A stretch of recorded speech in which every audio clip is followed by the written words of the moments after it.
Friends, ఇప్పుడు మనము -15/8/25/5ని divide చేయబోతున్నామండి. డివిజన్ని కనుక్కోబోతున్నాము.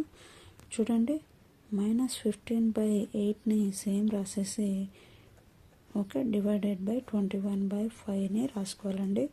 సో -15/8ని సేమ్ యాజ్ ఇట్ ఈస్ రాసేసి ఈ డివిజన్ సింబల్ తీసేయడానికి మనం ఏం చేస్తామంటే మల్టిప్లికేషన్ ఫామ్ రాయాల్సి ఉంటుంది. మల్టిప్లికేషన్ ఫామ్లో ఈ డివిజన్ సింబల్ తర్వాత ఉన్న నెంబర్ని ఇన్వర్స్లో రాయాల్సి వస్తుంది.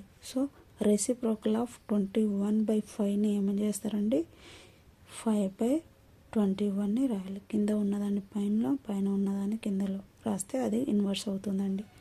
ఓకే, సో ఇప్పుడు చూడండి, 15 × 5/8 × 21.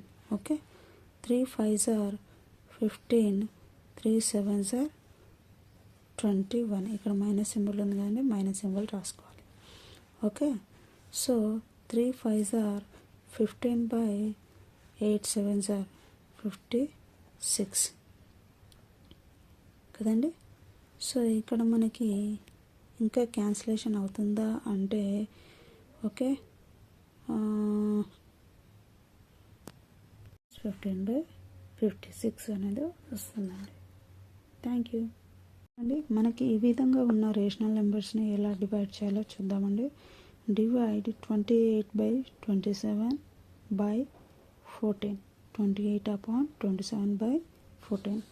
ఇప్పుడు మనము ఫస్ట్ రాసుకుందామండి. 28/27 డివైడెడ్ బై 14 చేయాల్సి ఉంటుంది.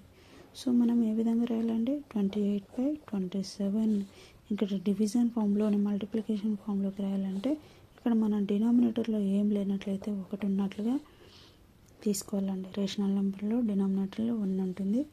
సో 14/1ని మనం ఏ విధంగా రాయాల్సి ఉంటుంది, 1/14గా రాయాల్సి ఉంటుంది.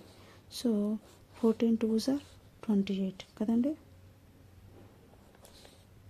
ఓకే, ఇప్పుడు మనకి 2/27 అనేది ఫైనల్ ఆన్సర్గా వస్తుంది. Thank you.